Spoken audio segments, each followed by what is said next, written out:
Hello students, welcome to another class of MA Previous Sociology, paper 2 unit 2। आज की class में भी हम जारी रखेंगे मार्क्स के वर्ग संघर्ष के सिद्धांत की विवेचना। आज हम इस विवेचना का चतुर्थ भाग देखेंगे।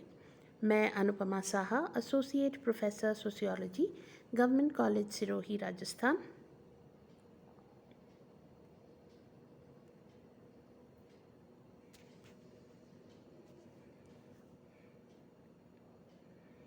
पिछली क्लास में हमने देखा था कि मार्क्स ने यह बताया कि कैसे जो श्रमिक वर्ग है उसके भीतर अपने वर्ग हित की चेतना उत्पन्न होती है और वह अपने वर्ग हित की चेतना के साथ ही संगठित होने लगता है मजदूर वर्ग, और संगठित होकर के अपना जो शत्रु है पूंजीपति, उसके विरुद्ध निर्णायक संघर्ष छेड़ने के लिए तैयार हो जाता है। मार्क्स कहते हैं कि जब श्रमिक वर्ग में यह चेतना पैदा हो जाती है, अपने वर्ग हित की जब चेतना पैदा हो जाती है और वह उस हित को प्राप्त करने के लिए तत्पर हो जाता है, तो वह एक रेवोल्यूशनरी क्लास में, एक क्रांतिकारी वर्ग में तब्दील हो जाता है, जो अब केवल अपने आप में एक वर्ग नहीं है बल्कि स्वयं के लिए वर्ग है, अर्थात जो अपने लिए, अपने वर्ग हित के लिए संघर्ष करने को तैयार वर्ग है। और इस दृष्टि से वह अब एक क्रांतिकारी वर्ग बन जाता है और क्रांति के लिए पूरी तरह तैयार होता है। मार्क्स जो है पूरी दुनिया के श्रमिकों का आह्वान करते हुए कम्युनिस्ट घोषणा पत्र में कहते हैं कि दुनिया भर के मजदूरों, एक हो जाओ और एक होकर इस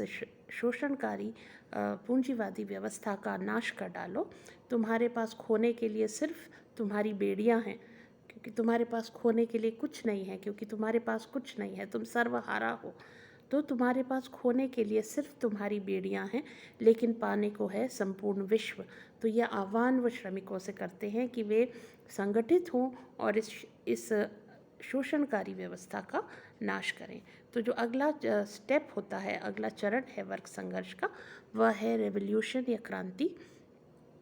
तो मार्क्स कहते हैं कि जब श्रमिक पूरी तरह से संगठित हो जाता है और उसका इस व्यवस्था के प्रति जो आक्रोश है वो अपने चरम पर पहुंच जाता है, तो अब डायलेक्टिक्स का वह नियम याद करें कि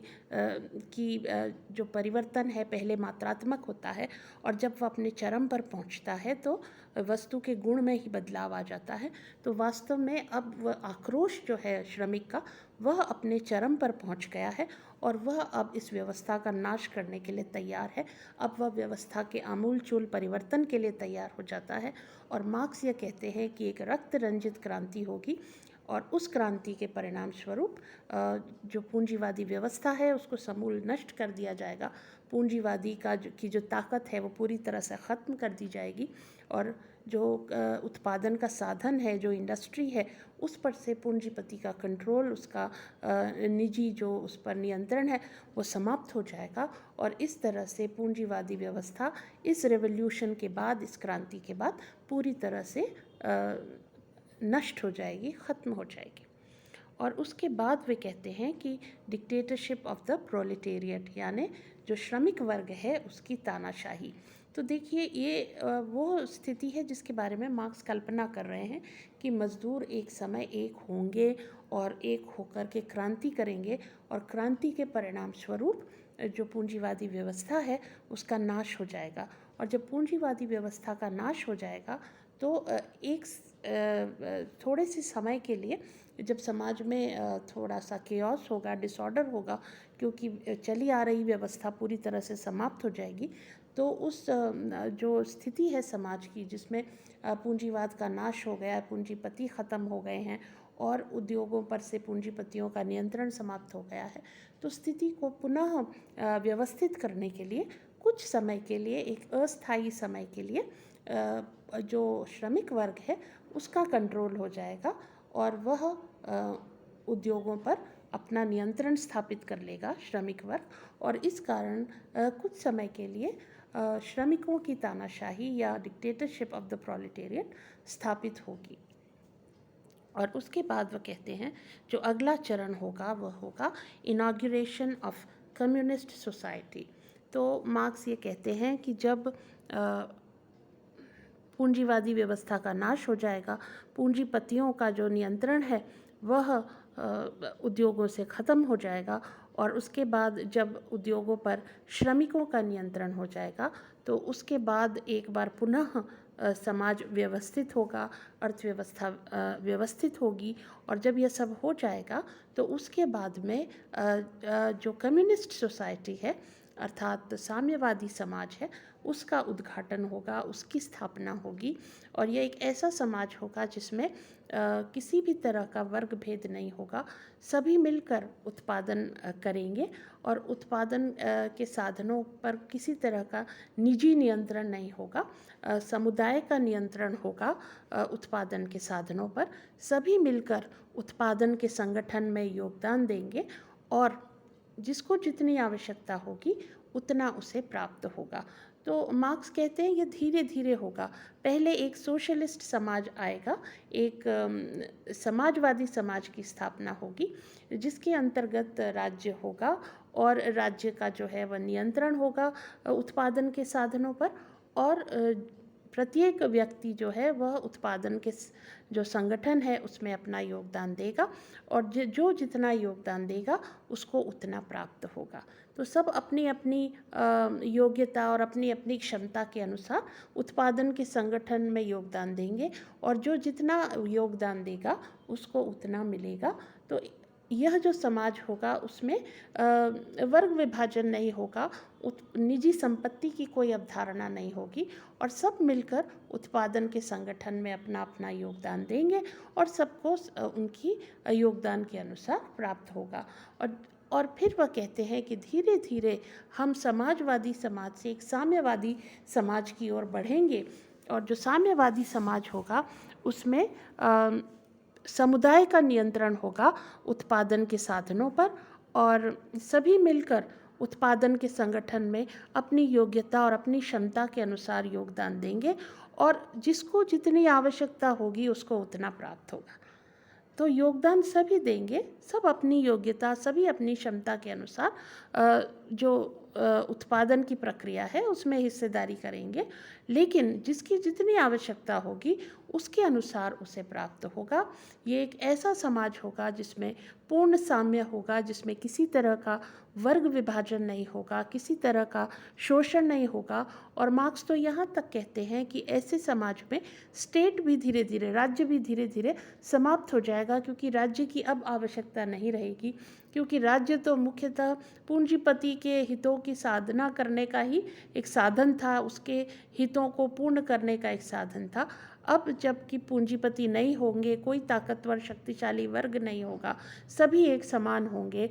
और सब मिलकर उत्पादन के संगठन में अपना योगदान करेंगे, तो फिर राज्य की आवश्यकता भी नहीं रहेगी और हम एक आदिम साम्यवादी समाज के समान ही एक आधुनिक साम्यवादी समाज की ओर बढ़ेंगे, जिसमें पूर्ण साम्य होगा, जिसमें कोई वर्ग नहीं होंगे, जिसमें कोई शोषण नहीं होगा, जिसमें कोई निजी संपत्ति की अवधारणा नहीं होगी, जिसमें कोई राज्य की आवश्यकता नहीं होगी। तो एक ऐसा वर्ग विहीन, राज्य विहीन, शोषण विहीन, पूर्ण साम्य पर आधारित एक आधुनिक साम्यवादी समाज की स्थापना होगी और ये मानव समाज के विकास का अंतिम चरण होगा, ऐसा कार्ल मार्क्स का कहना था। तो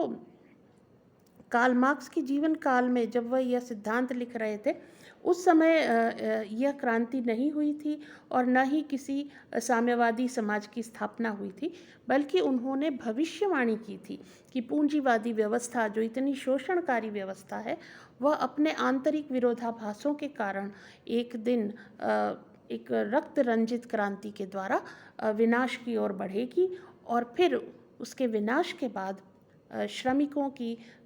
एक तरह की तानाशाही होगी कुछ समय के लिए और उसके पश्चात एक समाजवादी समाज की स्थापना होगी। और जब समाजवादी समाज धीरे धीरे विकास करेगा तो उसी क्रम में हम एक साम्यवादी समाज की दिशा में आगे बढ़ेंगे, जो एक ऐसा समाज होगा, एक आदर्श समाज होगा जिसमें मनुष्य और मनुष्य में किसी प्रकार का भेद नहीं होगा, सब मिलकर उत्पादन करेंगे और उत्पादन के साधनों पर संपूर्ण समाज का नियंत्रण होगा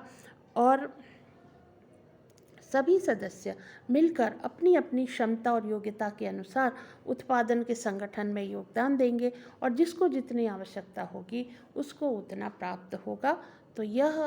एक आदर्श समाज की कार्ल मार्क्स ने कल्पना की थी कि हमने प्रारंभ किया था आदिम साम्यवादी समाज से और हम पहुँचेंगे आधुनिक साम्यवादी समाज में, जिसमें पुनः जो संपत्ति पर नियंत्रण होगा या उत्पादन के साधनों पर नियंत्रण होगा वह संपूर्ण समाज का होगा, संपूर्ण समुदाय का होगा। तो ये कार्ल मार्क्स का वर्ग संघर्ष का जो सिद्धांत है वह मैंने आपके सामने रखा। और मार्क्स के वर्ग संघर्ष के सिद्धांत के संबंध में आप लोगों को इतना ही पढ़ना है। तो मुझे